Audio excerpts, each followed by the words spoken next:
2019 in August, where it was voted upon by the ELCA to basically not accept John 14:6. I don't take it as that we're trying to pass judgment on people. I take it as if somebody is not of the Christian faith, then we need to be disciples to them. We need to preach the gospel to them. And it's my understanding that, from looking at that and from listening to that assembly meeting, the LCA wasn't, they wanted to appease the interfaiths. Well, I would, my understanding is not that they're trying to appease. I would also say that it is my job as a follower of Christ to proclaim the gospel to everyone, irregardless of what other faith they might be living in or tradition or whatever, or if they're not in a faith tradition. So being in Omaha, I've had some, not a whole lot, but some interaction and experience with the Tri-Faith Initiative, which if you're familiar with that, that's the shared common space with Christians, Jews, and Muslims. I've never seen our Christian faith expressed in that Tri-Faith Initiative in any way that is an attempt to appease others. It's very clearly declaring we are here and we are a part of this because of Christ. And we're going to witness to Christ in our relationship with these other people. And that starts with relating to people, again, that you don't agree with respect, and treating them with dignity. I'm also an ELCA Lutheran. I was a part of the Lutheran Church. I grew up in that as a farmer and as a kid. I went off to college and became connected with the Navigators, for example. The Navigators, first they single you off with a pair of people, and then they go after you. And bottom line, without getting into the whole story, they told me I was going to hell because I was a Lutheran.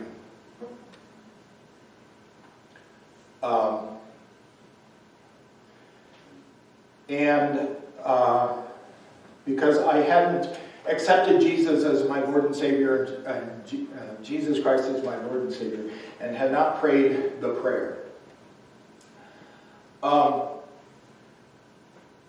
And I couldn't reconcile that with my faith. So I guess that's where, if you do have fences, how tight, how big are your fences? How big is your lodge of your pasture? Who's in that? And I think I'm going to share Jesus with whoever it is, whether it's somebody of some other faith or not of a faith. And again, let God work through my witness. And I can't speak directly any more than that to the 2019 action.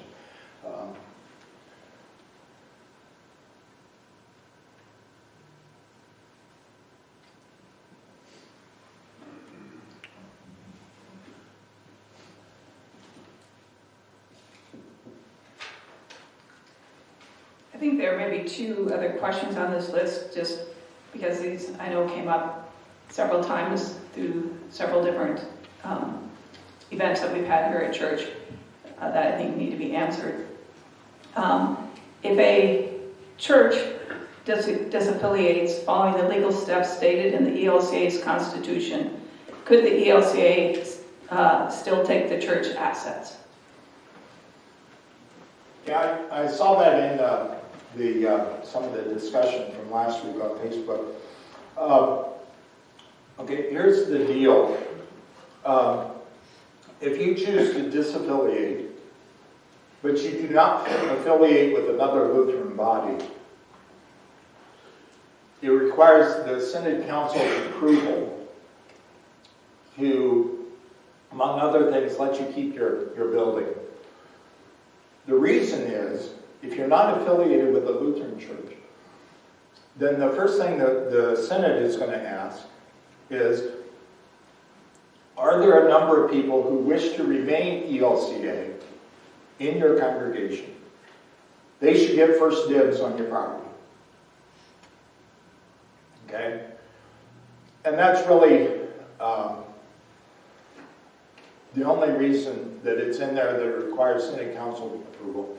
Because if there is a significant, don't ask me what significant means, a significant number of people who want to remain in the ELCA, as members of the ELCA, they're going to be the first priority for us to care for. Now, having said that, we are not interested in creating legal battles or constitutional battles over this kind of stuff. Yes, we have a constitution for the sake of good order, but we are also going to approach this, and the bishop will approach this, and if it gets to that point, he would be here to talk with you. But our priority is to approach those kind of things pastorally, rather than just by the law. I can't remember the name. We had a congregation that disaffiliated. I think they affiliated with somebody else, but they did not follow the process of their own constitution. You have a constitution, and through having that constitution, you said, this is how we agree to behave. And so if we're going to leave, we agree that this is how we're going to carry that out. And it's laid out in the Constitution.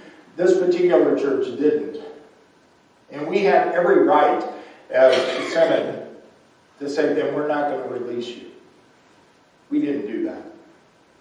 We didn't see the pastoral gain or how us being legalistic about that would proclaim the gospel and expand the kingdom. So the Synod Council went ahead and approved their disaffiliation. And I just say that as an example. That's how we approach this stuff. Jesus says if you have something against someone and you're bringing your offering to the altar, go to that person, reconcile, work it out before you come to the altar. That's going to be more of our approach. And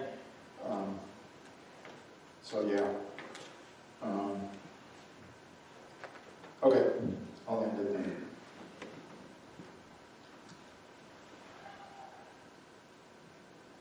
I think this next question you've already answered, but it is, what are reasons why the Synod would not allow a church to disaffiliate? And I think you answered that.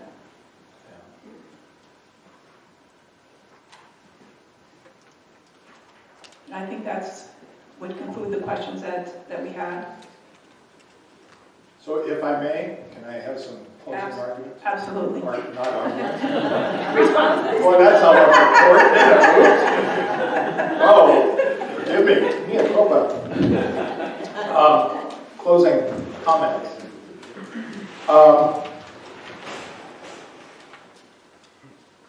First of all, thank you for the careful discernment that you've been about as a congregation. From everything I see, you are trying to do this in the best possible way. So thank you for that.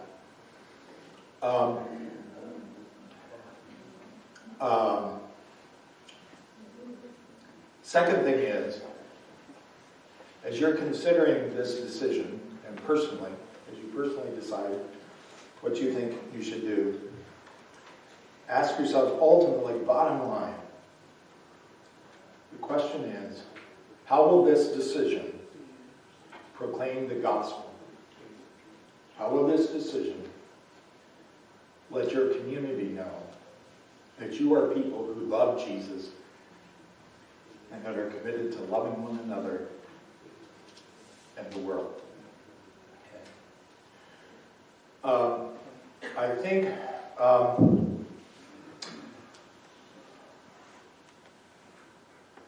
the other thing, we strive to be people of the eighth commandment. And in Luther's explanation of that commandment, he says we are to put our neighbor's words into the best possible light and action. But there are some questions that I have as you meet with people of some of these other affiliations.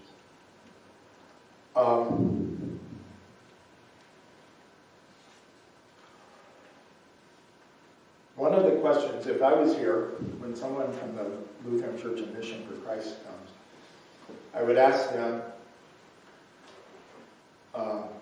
well, and I think you will, because it's in there, where are your pastors coming from?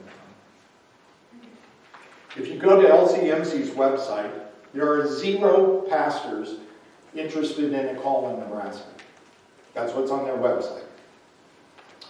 There are 0 pastors in South Dakota available for call.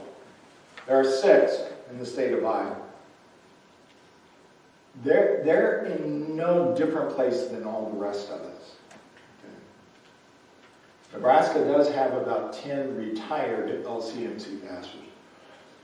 But, are they going to be able, and I think we will eventually, be patient, but are they going to be able to give you a pastor, and I assume a congregation like this, you're able to afford your own pastor, are they going to be able to give you a pastor who lives in your community and is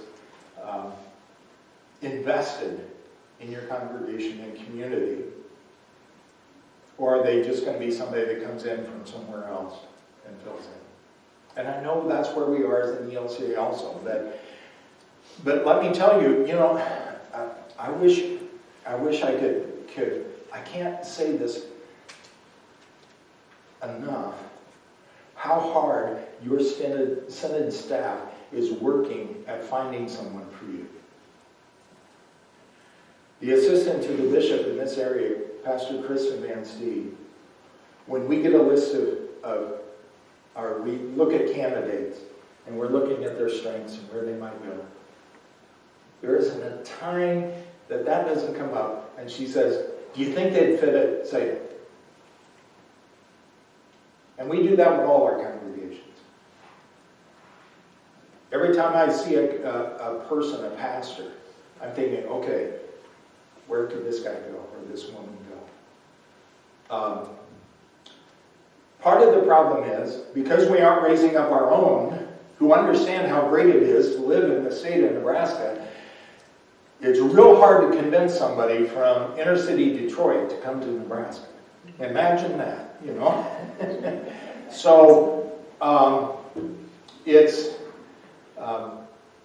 but no, I'll say this, we can't work any harder than we are at trying to find a pastor for you. Okay, sorry, I got off on sidetrack there. But, are they any better? And I struggle with this, but at the same time, I think these are the things you've got to ask. And where are their pastors coming from?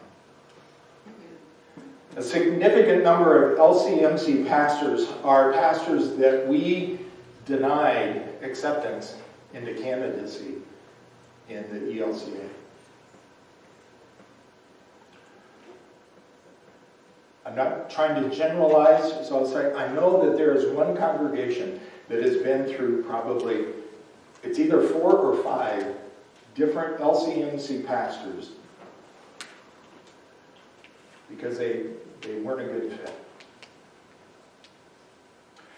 The other thing I'd ask them about is, where is their mission field? Their primary mission field is the ELCA. They're not making new Christians. They're just taking from one church and making them part of theirs.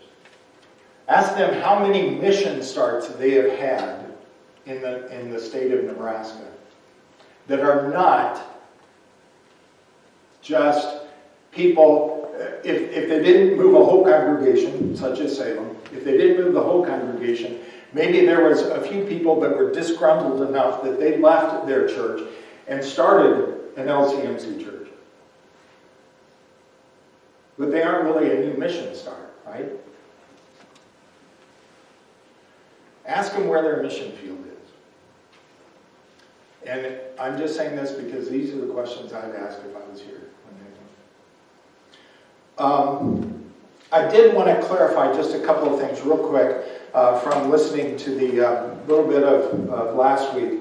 Well, and we already talked about one of those, that question of if you don't affiliate, if you vote to leave and do not affiliate with someone else, that's the only place where there might be a question of release from the Nebraska Senate. But it doesn't sound like that's a direction you're choosing to look at. I mean, it's an option, but and if it is, I can't speak for the Senate Council. Just who I am as a person, and I've served on the Senate Council, but in my 8 years or whatever there, I would say that there's very little chance that they would not still release you. Okay. The other thing, and maybe you've got this all worked out now, because it sounded like you were getting close last week, but just the question of who votes, and anyone who has joined your congregation by affirmation of faith is a voting member. And you are a voting member by either being confirmed or by joining from another church or from no church by affirmation of faith. So any members can vote. Because affirmation of faith, someone comes to me from another congregation, oh, we were a member here. I would still ask for their record of transfer, but they don't have to have that. And so they would transfer in by that. If there's somebody who has had no church background, then they're going to get, from me, a little more extensive education. And one of the questions, of course, would be, are you baptized? And as an adult, they would be baptized if they have not been. And in that baptism, because they're an adult, there is an affirmation of faith. So you should have in your records every member and how they joined, whether it was by confirmation or joining by affirmation of faith. We've been having this discussion in the council, and I don't know for what reason, but our records do not show, and we have many people that are attending right now, but we have no record of whether or when or if they became a member through affirmation of faith. But we know who was baptized here, we know who was confirmed here, but then after that, so a question that we had is, do you become a member by, for example, marriage? If I am a member of the church and I marry somebody who's not a member of the church,